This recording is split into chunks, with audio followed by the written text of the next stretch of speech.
Last month Infosys ने अपना सबसे बड़ा शेयर बायबैक अनाउंस करा था पूरे 18,000 करोड़ रुपीस का। कंपनी मार्केट से रुपीस 1800 पर शेयर के प्राइस पर शेयर्स परचेज करेगी, which is 20% above the ongoing market price.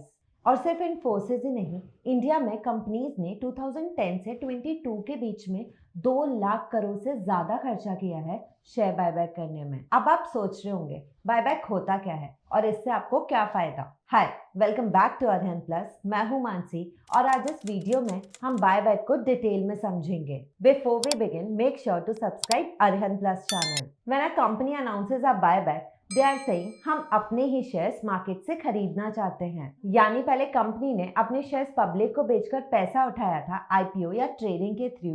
अब अगर कंपनी के पास एक्स्ट्रा पैसा है और उन्हें लगता है कि उनके शेयर्स की वैल्यू कम है, तो वो मार्केट से अपने ही शेयर्स वापस खरीद लेती हैं। जब कंपनी अपने ही शेयर्स बायबैक के थ्रू खरीदती हैं, तो मार्केट में अवेलेबल शेयर्स कम हो जाते हैं, डिमांड बढ़ती है एंड स्टॉक की प्राइस ऊपर चली जाती है। क्या आपको पता है नियरली 2.46 लाख करोड़ का बायबैक जो 2010 से 22 में हुआ था, उसमें से सॉफ्टवेयर कंपनीज का 60% कंट्रीब्यूशन था of rupees 1.46 lakh crore. And buyback का एक डिफेंसिव पर्पस भी होता है। कभी कभी कंपनीज अपने शेयर्स इसलिए खरीद लेती हैं ताकि कोई हॉस्टाइल टेकओवर ना हो सके। जब वो अपने शेयर्स मार्केट से वापस ले लेती हैं, तो किसी आउटसाइडर के लिए कंपनी के ज्यादा शेयर्स खरीदकर कंट्रोल लेना और भी मुश्किल और महंगा हो जाता है। तो शॉर्ट में बायबैक के थ्रू कंपनी अपनी वैल्यू भी प्रोटेक्ट करती है एंड अपना कंट्रोल भी।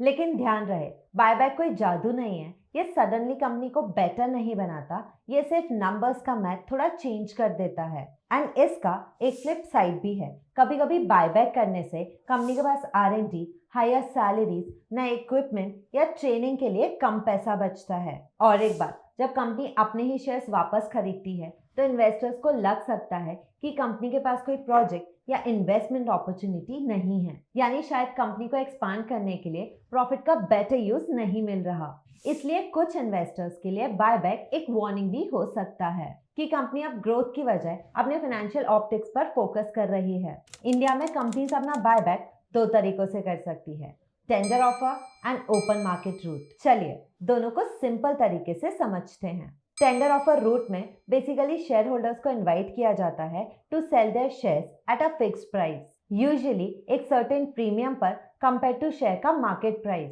सेकेंड मेथड है ओपन मार्केट रूट। यहाँ कंपनी कोई फिक्स्ड ऑफर नहीं देती, वो स्टॉक एक्सचेंज के थ्रू अपने शेयर्स मार्केट से धीरे धीरे खरीदती है, जैसे कि आम इन्वेस्टर्स खरीदते हैं। पर अप्रैल 2025 से इस मेथड को सेबी ने फेस आउट कर दिया। अब एक इम्पॉर्टेंट बात, tax. Buyback tax rules India में अक्टूबर 2024 के बाद चेंज हो गए हैं। पहले क्या होता था, जब कंपनी बायबैक करती थी तो कंपनी खुद टैक्स पे करती थी और शेयर होल्डर्स के लिए टैक्स फ्री होता था। लेकिन अब पिक्चर चेंज हो गई है। यूनियन बजट 2024 के बाद टैक्स का बर्डन शिफ्ट हो गया है शेयर होल्डर्स पे।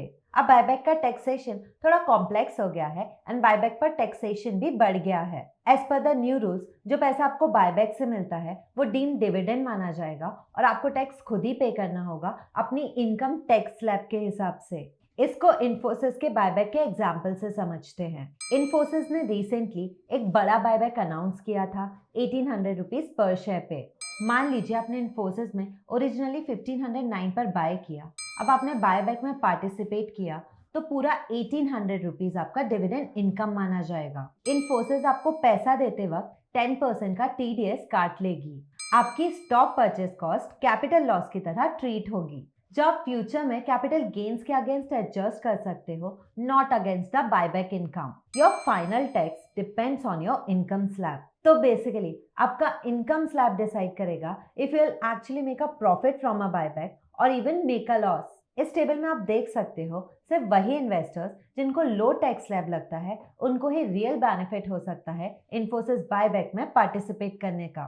अगर आप हायर टैक्स स्लैब में आते हैं तो हो सकता है आपको लॉस हो जाए कंपेयर टू अगर आप इन्फोसिस के सीधे ओपन मार्केट में शेयर्स बेच देते हो। आई होप ये वीडियो आपको यूजफुल लगी।